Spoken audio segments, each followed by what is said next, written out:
The deserted road, a tale of betrayal and freedom. Oliver stood in the blistering sun, his eyes squinting against the relentless heat.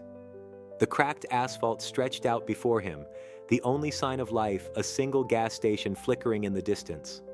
But it wasn't the desolate landscape or the oppressive silence that had him frozen in place. It was the spot where Jacqueline's car had been just moments ago. The car was gone. So were she and her friends, Lena, Ava, and Jesse. For a brief, fleeting moment, Oliver thought it was another one of their cruel jokes. They loved to pull pranks on him, to push him to the edge just to see how far he'd go before snapping. It had been a running theme in his 5 years of marriage to Jacqueline. Her laughs, her constant teasing, and the way she allowed her friends to treat him like a third wheel. But this felt different. His phone was still plugged into the car charger, his wallet locked safely in the glove box. All he had were the clothes on his back, a worn t-shirt and jeans, and a growing pit in his stomach that deepened with every passing minute. The road trip to Lena's lake house had been a disaster from the start. The idea of spending the weekend with Jacqueline's friends, who always made him feel like an outsider, wasn't appealing to Oliver. But Jacqueline had begged him to come, insisting it would be good for their relationship. Despite his hesitation, he'd agreed, convinced that his love for her could outweigh the discomfort he felt in her world. Now he regretted it. At first, Oliver tried to convince himself they would come back. They always did. But hours had passed. He paced the cracked pavement, kicking rocks, trying to keep his mind from spiraling. What if this time was different? What if it wasn't just a prank? He replayed the last few days in his mind, Lena's mocking smile when she'd spilled coffee on his lap, Ava whispering something in Jacqueline's ear that made them both giggle while they looked at him like he wasn't there. And Jesse, the smug, always happy Jesse who seemed to enjoy every minute of his discomfort. His phone buzzed again, a weak hope rising in his chest, only to deflate when he saw the screen. No messages, no calls. He ran a hand through his hair, frustration growing. Then, the sound of an approaching truck rumbled through the silence. A large, burly man with a grizzled beard and a faded baseball cap leaned out of the driver's side window, his voice rough but kind. "You okay, buddy? Been standing there for a while?" Oliver's throat tightened, and his chest tightened with a mix of embarrassment and relief. He wasn't okay. He wasn't okay at all. But he wasn't sure he wanted to admit it. He swallowed hard. "Yeah," he muttered, trying to keep his voice steady. "My ride left me. Think you could help me out?" The man nodded, as if this wasn't the first time he'd seen someone stranded in the middle of nowhere. "Hop in. Where you headed?" Oliver didn't even know. Home? Back to Jacqueline? To the life they'd built? But as he climbed into the cab, something shifted inside him. 5 years. 5 years of laughing it off when Jacqueline and her friends poked fun at him. 5 years of trying to prove himself to them, to fit in, to be accepted. And now, left alone in the desert with nothing but his thoughts, the truth hit him like a punch in the stomach. He wasn't just abandoned, he was invisible to them. The trucker didn't ask questions. He just kept driving, humming along to an old country song on the radio. Oliver stared out the window, watching the gas station shrink in the rearview mirror. He could have asked to borrow the trucker's phone. He could have called Jacqueline and demanded answers. But what would she say? Would she laugh it off as some silly joke? Would she apologize and pretend it hadn't happened? He didn't want to hear it. The trucker dropped him off at a crossroads, pointing him in the direction of Grand Junction, the nearest town. "Good luck, man," the trucker said, tipping his hat before driving off. Oliver stood there for a moment, watching the truck disappear, his heart pounding. He was alone. Alone in the middle of nowhere. No money, no phone, no plan. Just him and the endless desert stretching out ahead. He could have gone back to the gas station. He could have begged someone to call Jacqueline to fix this. But deep down, he knew it wouldn't matter. The damage was done. They'd left him behind like an afterthought, a joke to be laughed at. But as he started walking, something in him began to change. The anger he felt toward Jacqueline and her friends wasn't consuming him anymore. Instead, it was like a weight had been lifted, and for the first time in years, he felt free. He didn't know where he was going or what he'd do when he got there, but he was done being the punchline. He was done playing their game. Grand Junction was hours away on foot, but it didn't matter. Every step he took felt like a choice to leave them behind, to leave the past behind. He wasn't sure what the future held, but he knew it was his to shape. The road ahead seemed endless, but for the first time in years, Oliver wasn't scared. He wasn't worried about what Jacqueline or her friends thought. He wasn't worried about how they'd react when he disappeared from their lives for good. He was free. As the hours passed, Oliver's legs ached, his feet raw from the long walk. But he didn't stop. The sun began to dip behind the mountains, casting a golden hue over the desert landscape. He had no map, no phone, nothing to rely on but his will to move forward. Every step was a declaration. He wasn't going back. With the world spread out before him, it should have been peaceful. But there was a nagging ache in his chest, a mixture of anger and loss, too complex to make sense of. He thought about Jacqueline and how, after all the years of devotion, the laughter, the tears, she and her friends had tossed him aside like a forgotten toy. They had made him feel small, insignificant, as though his love had been nothing more than a joke to them. And now, she was gone, and he was left to figure out what was next. The road stretched before him like an endless ribbon, the darkening sky a sharp contrast to the vibrant colors of the day. He wondered briefly if she had even noticed his absence. Had she called anyone, or had she simply gone on with her life, untouched by the fallout of their marriage? The thought stung, but he buried it deep. There was no room for self-pity. He had to move forward. By the time he reached Grand Junction, the town had fallen into a quiet slumber, the streets empty save for the occasional car driving past. Oliver walked down the main street, his eyes scanning the small, run-down buildings, the flickering streetlights. He had no place to stay, no money, but he had one goal: survival. A homeless shelter sign caught his eye. It was a plain building with a small cross painted on the side. His stomach churned at the thought of it. He had always imagined his life would be different, better than this. But here he was, alone in a strange town with nothing to his name. Inside, the air smelled stale, like bleach and old coffee. The man behind the counter was older, with a shaved head and a no-nonsense look. His name tag read Roy. "You lost or just broke?" Roy asked, sizing Oliver up with a glance. "Both," Oliver admitted, rubbing the back of his neck. I got ditched out on the highway. No money, no phone, nothing." Roy didn't flinch. "Happens more than you think out here," he muttered. "You got a name?" "Oliver," he said, keeping it simple. "Just need somewhere to crash for the night." Roy handed him a clipboard with a form. "Fill this out. We'll get you a bed for the night. Tomorrow, we'll figure out the rest." That night, Oliver lay on a cot in a room full of snoring strangers. He stared at the ceiling, unable to sleep. His mind raced, the events of the past few days looping over and over in his head. He couldn't stop thinking about Jacqueline, her face, her voice, the way she had abandoned him without a second thought. He should have been angry, but all he felt was numb. The anger would come later, when it made sense. The next morning, Roy handed him a cup of weak coffee and a plan. "You need ID to do anything. Job, bank, whatever. Takes time, but we can start the process. In the meantime, you need cash."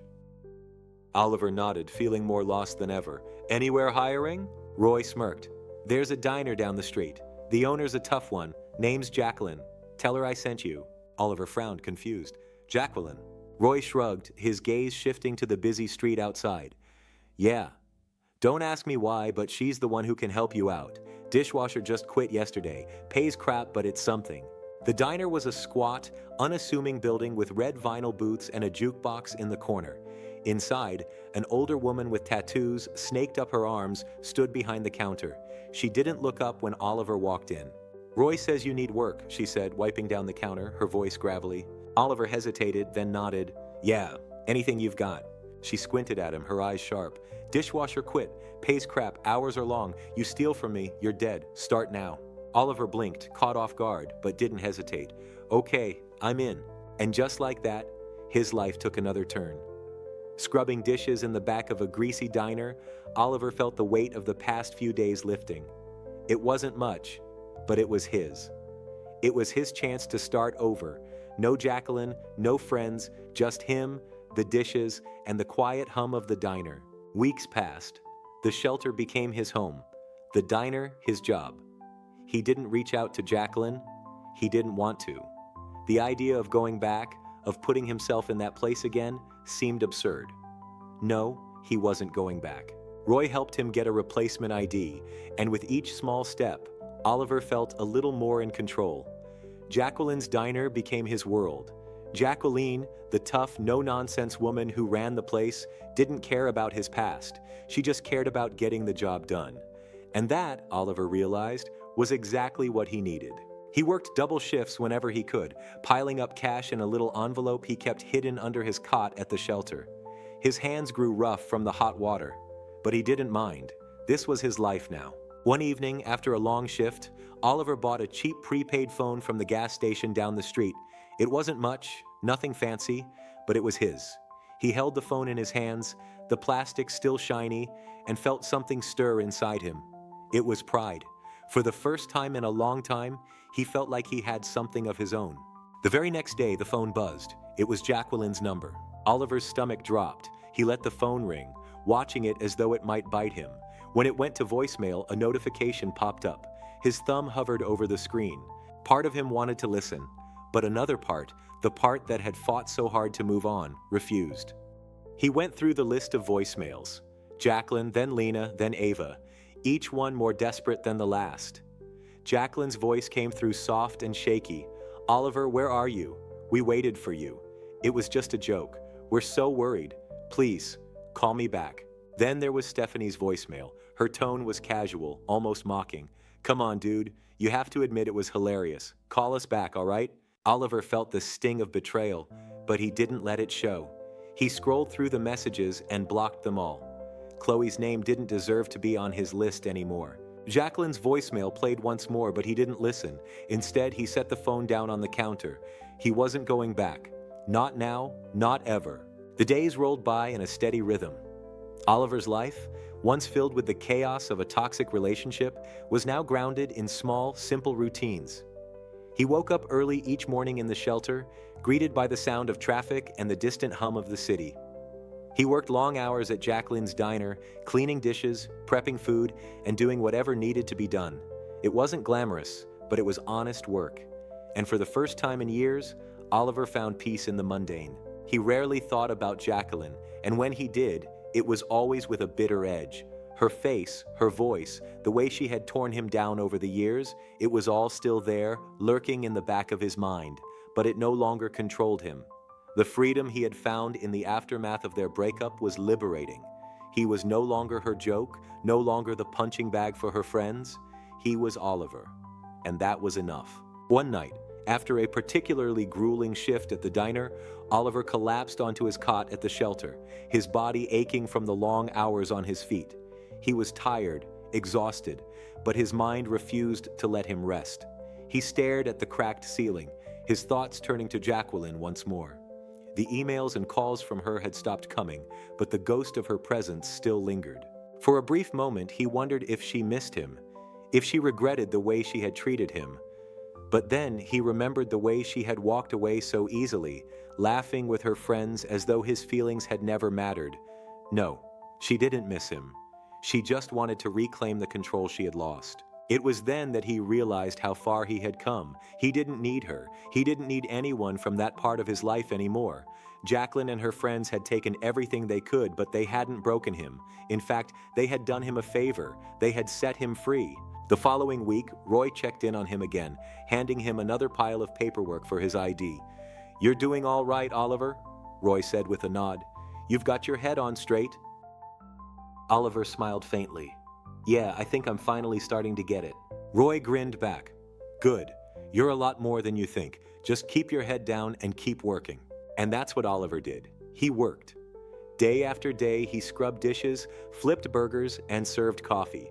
The diner became his sanctuary, a place where he could forget about the past and focus on the present. One evening, as he wiped down the counter, a familiar face walked in. It was Sienna, Jacqueline's old co-worker from another diner he'd worked at briefly before everything fell apart. She had been one of the few people who had always been kind to him, always treated him with respect. Her smile was warm, her eyes friendly. "Hey, Oliver," she said as she sat down at the counter. "Long time no see?" "Yeah," he replied, trying to hide his surprise. "What's up?" "I just moved back to town," she said, glancing around the diner. "I heard you were working here, so I thought I'd stop by." Oliver felt a wave of relief wash over him.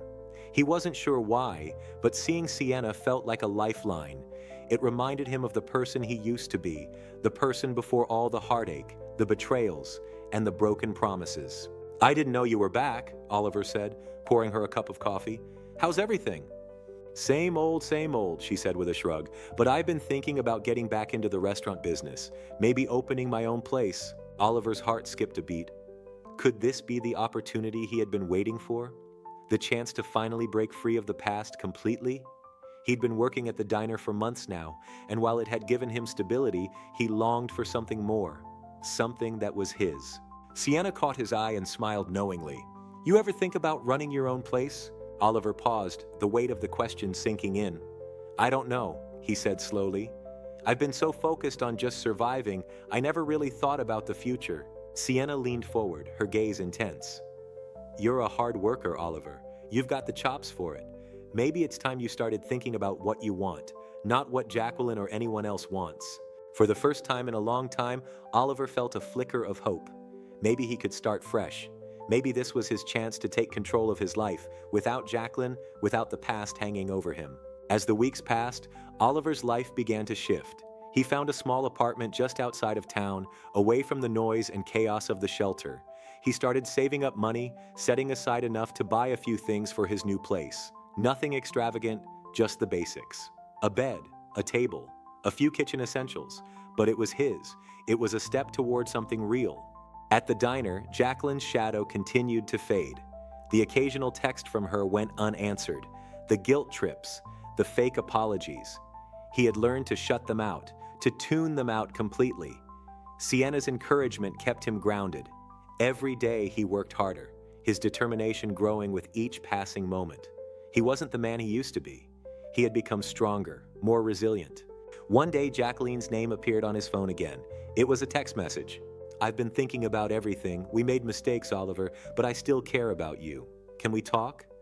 Oliver stared at the message for a long time, his thumb hovering over the screen. Part of him wanted to respond, to scream at her for the pain she had caused him. But then he thought about Sienna, about his new life, about everything he had built from the ground up. He didn't respond, he didn't need to. A few weeks later, Sienna stopped by the diner again, a twinkle in her eye. "I found a space," she said, her voice bubbling with excitement. "I'm opening a small cafe. You in?" Oliver didn't hesitate. Absolutely. The cafe was small but cozy, nestled on a quiet street corner with a view of the park. It didn't take long before word spread, and the regulars from the diner began to show up, eager to support the new venture. Sienna handled the front of the house while Oliver worked the kitchen. It was a team effort, a partnership built on respect, trust, and a shared vision of the future. As the days turned into weeks and the weeks into months, Oliver felt something he hadn't felt in a long time: contentment. He had created something real, something that was his, and best of all, he had built it on his own terms. One evening, as they closed up the cafe and cleaned the counters, Sienna turned to Oliver, her eyes warm with affection. "You did good, Oliver. You really did." He smiled, a genuine smile. "I couldn't have done it without you." And for the first time in a long time, Oliver felt like he was exactly where he needed to be. With Sienna, with the cafe, with his future wide open, waiting for him to step forward and claim it. As the cafe doors closed for the night, Oliver glanced out the window at the quiet street. He no longer felt the weight of the past. He no longer felt the sting of betrayal. The ghosts of Jacqueline and her friends had faded into the distance, leaving behind a new life, a life that was his to build from the ground up. And this time, he would never let anyone take it away from him. As the months passed, the cafe slowly became a cornerstone of the community.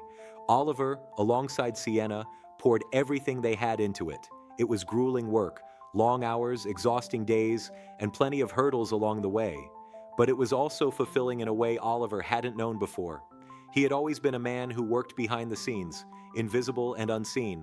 Now, in the bustling kitchen, with the smell of fresh coffee and baked goods filling the air, he was part of something that mattered, and for the first time in his life, it felt like he was truly living. Sienna was everything he hadn't realized he needed. She was smart, steady, and sure of herself. Where Jacqueline had been manipulative and selfish, Sienna was kind and supportive. She listened. She cared. And for the first time in years, Oliver didn't feel like he had to fight for her attention. He didn't feel like he had to prove himself to her. In the quiet moments after the cafe closed, when the dishes were done and the lights were dimmed, they'd sit together at the counter, talking about everything and nothing. The cafe was more than just a place to work. It was their shared dream, and it was finally coming to life. One evening, as they sat side by side, sipping the last of their coffee before heading to bed, Sienna looked at Oliver with a thoughtful expression.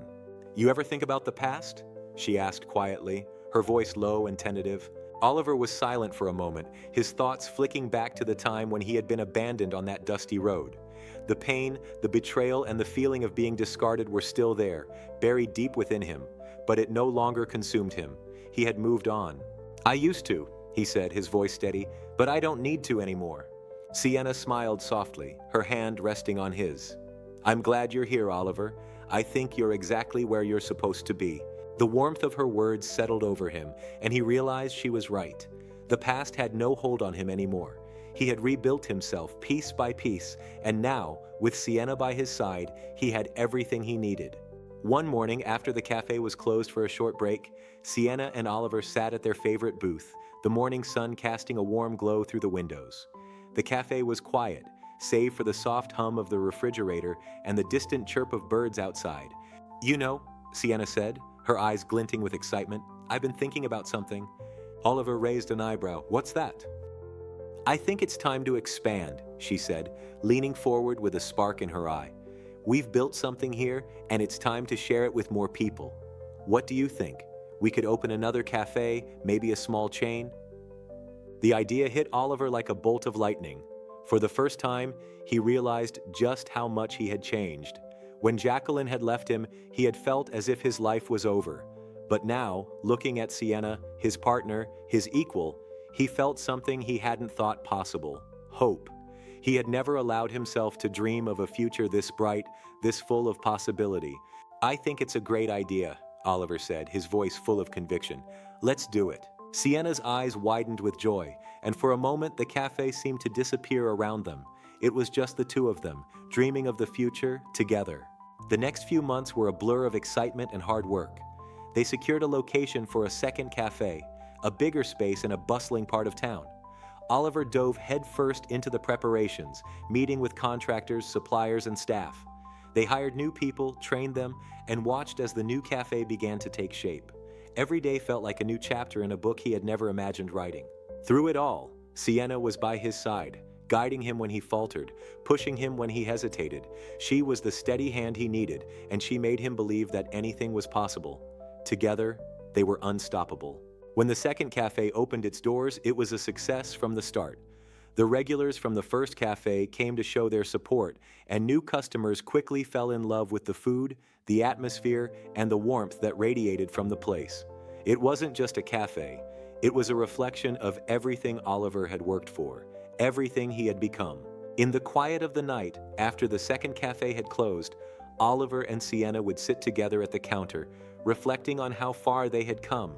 From the dusty gas station, where he had been left behind, to the thriving businesses they had built, it had been a long road, but Oliver knew that every step had been worth it. One evening, as they sat in the dim light of the cafe, Sienna turned to Oliver with a smile that made his heart skip a beat.